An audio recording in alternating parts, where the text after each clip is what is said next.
എല്ലാവർക്കും white zone ഫുട്ബോളിന്റെ മറ്റൊരു വീഡിയോയിലേക്ക് സ്വാഗതം. ഈ ഒരു വീഡിയോയിലൂടെ നമ്മൾ നോക്കാനായിട്ട് പോകുന്നത് കഴിഞ്ഞ ദിവസം ലാലിഗയിൽ നടന്നിട്ടുണ്ടായിരുന്ന റയൽ മാഡ്രിഡ് vs അൽമേരിയ മത്സരത്തെ കുറിച്ചിട്ടാണ്. ഈ ഒരു മത്സരത്തിൽ ആദ്യം തന്നെ ഫസ്റ്റ് മിനിറ്റിൽ ഒരു 40 സെക്കൻഡിനുള്ളിൽ തന്നെ സ്കോർ ചെയ്തിട്ടുള്ളത് അൽമേരിയ ആണ്. അവർക്ക് സ്കോർ ചെയ്തിട്ടുണ്ടായിരുന്നത് റംസാനി എന്ന് പറയുന്ന അവരുടെ സെന്റർ ഫോർവേഡ് ആയിരുന്നു. അങ്ങനെ കളി സ്റ്റാർട്ട് ചെയ്യാണ്. അതായത് കളി തുടങ്ങിയാണ് 40 സെക്കൻഡ് 38ാമത്തെ സെക്കൻഡിലാണ് കറക്റ്റ് ആയിട്ട് റംസാനി ആ ഗോൾ സ്കോർ ചെയ്യണം പറയുകയാണെന്നുണ്ടെങ്കിൽ.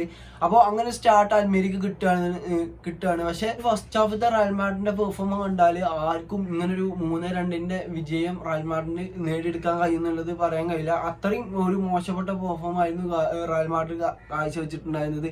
ഇതിൽ എടുത്ത് പറയേണ്ട ഒരു സംഭവം എന്ന് പറയുന്നുണ്ടെങ്കിൽ റയൽ മാഡ്രിഡ് 3 ബിഗ് ഗെയിംസ് കഴിഞ്ഞാണ്ടാണ് ഈ ഒരു മത്സരത്തിക്ക് വരുന്നത് എന്നുള്ളത് പറയണം. അതിൽ തന്നെ ആഞ്ചലോട്ടി റെസ്റ്റ് കൊടുത്തിട്ടുള്ള പ്ലെയർ പറയുന്നത് ആകെ ഒരു മോഡ്രിച്ചിന് മാത്രമാണ് ആ ഒരു ഫസ്റ്റ് ലെവലിൽ എനിക്ക് കൊണ്ട് റെസ്റ്റ് കിട്ടിയിട്ടുണ്ടാകുക. ബാക്കി പ്ലേയേഴ്സൊക്കെ ഈ ഒരു ലൈനപ്പിൽ ഉണ്ടായിരുന്നു. ആ ഒരു ഫസ്റ്റ് ലൈനപ്പ് എന്ന് പറയുന്നുണ്ടെങ്കിൽ 4-3-1-2 ആ ഒരു യൂഷ്വൽ ആഞ്ചലോട്ടിന്റെ ഫോർമേഷനിലായിരുന്നു കളിക്കാൻ ഇറങ്ങിയിട്ടുണ്ടായിരുന്നത്. ഇതിൽ തന്നെ സെൻട്രൽ ബാക്ക് കോമ്പോകൾ അങ്ങാണ്ട് റൂഡിഗർ, അതുപോലെ തന്നെ ആച്ചോ, ഗോൾ കീപ്പർ കെപ്പയായിരുന്നു, ലൂനിന് പകരം കെപ്പയായിരുന്നു, കർവഹാല്, മെൻഡി, ചുവമിനി, അതുപോലെ തന്നെ വാൽവർദെ, ക്രൂസ്, ബെല്ലിംഗാം, അതുപോലെ തന്നെ സെൻട്രൽ ഫോർവേഡ് ആയിങ്ങാണ്ട് വിനീഷ്യസും റോഡ്രിഗോ. അങ്ങനെയായിരുന്നു റയൽ മാഡ്രിഡ് ഇറങ്ങിയിട്ടുണ്ടായിരുന്നത്. ഇതിലെനിക്ക് ഈ ഒരു ഫോർമേഷൻ കണ്ടപ്പോൾ എനിക്ക് ആദ്യം ചേഞ്ച് ചെയ്യാൻ തോന്നിയത് ഈ ഒരു റോഡ്രിഗോക്കോ അല്ലെന്നുണ്ടെങ്കിൽ വിനീഷ്യസിനോ റെസ്റ്റ് കൊടുത്തിങ്ങാണ്ട് ഇബ്രാഹിം ഡിയാസിനെ ഇറക്കാൻ എനിക്ക് നല്ലൊരു ഇത് തോന്നി. കാരണം ഇബ്രാഹിം ഡിയാസ് ആണെന്നുണ്ടെങ്കിൽ ആ ഒരു 3 മത്സരം ഞാൻ പറഞ്ഞില്ല, 3 ബിഗ് ഗെയിംസിൽ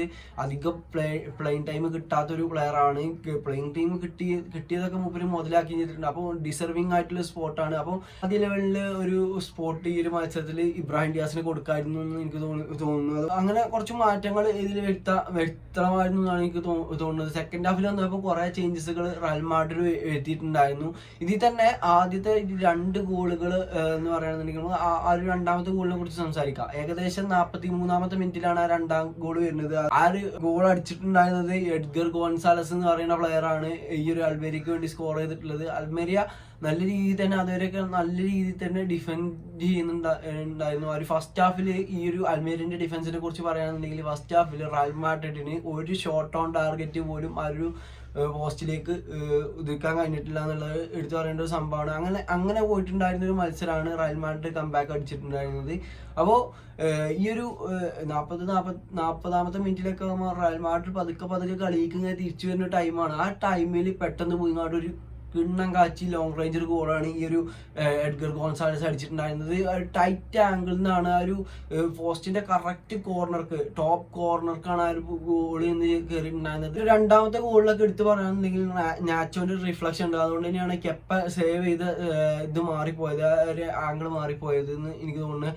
അതുപോലെ തന്നെ ഫസ്റ്റ് ഇതാണെങ്കിൽ കുറെ ഡിഫെൻസീവ് എറേഴ്സ് ഒക്കെ ഉണ്ട് ആ ഒരു ഫസ്റ്റ് ഹാഫിലാണെന്നുണ്ടെങ്കിലും. പന്ത് മിസ്സായാൽ റയൽ മാഡ്രിഡ് ആ ഒരു പഴയ ഒരു ഫോമിൽ ഇല്ലാത്തൊരു റയൽ മാഡ്രിഡിനാണ് നമുക്ക് കാണാൻ കഴിയുന്നത്. സാധാരണ പന്ത് മിസ്സായ അപ്പം തന്നെ ഒരു പന്ത് പോയി എടുത്ത് വിൻ ചെയ്തുകൊണ്ട് അറ്റാക്ക് ചെയ്യാനൊരു ടെൻഡൻസി റയൽ മാഡ്രിഡ് കാണിക്കുന്നുണ്ട്. പക്ഷേ ആ ഒരു മത്സരത്തിൽ അത് നമുക്ക് കാണാൻ കഴിഞ്ഞില്ല എന്നുള്ളത് എടുത്തു പറയേണ്ട സമയമാണ്.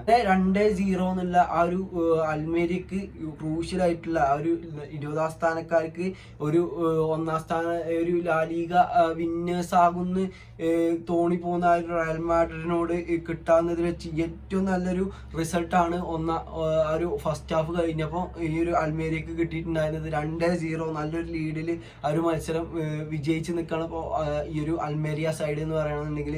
അങ്ങനെ സെക്കൻഡ് ഹാഫ് വരികയാണെന്നുണ്ടെങ്കിൽ സെക്കൻഡ് ഹാഫിൽ ഏകദേശം മാഡ്രിഡിസ്റ്റാസ് ഒക്കെ വിചാരിച്ചിട്ടുണ്ടാവും ഈ ഒരു കളി കയ്യിൽ നിന്ന് പോയിക്കളി, എന്തായാലും ഇവരെന്നെ ജയിക്കൊള്ളുന്നതാണ്.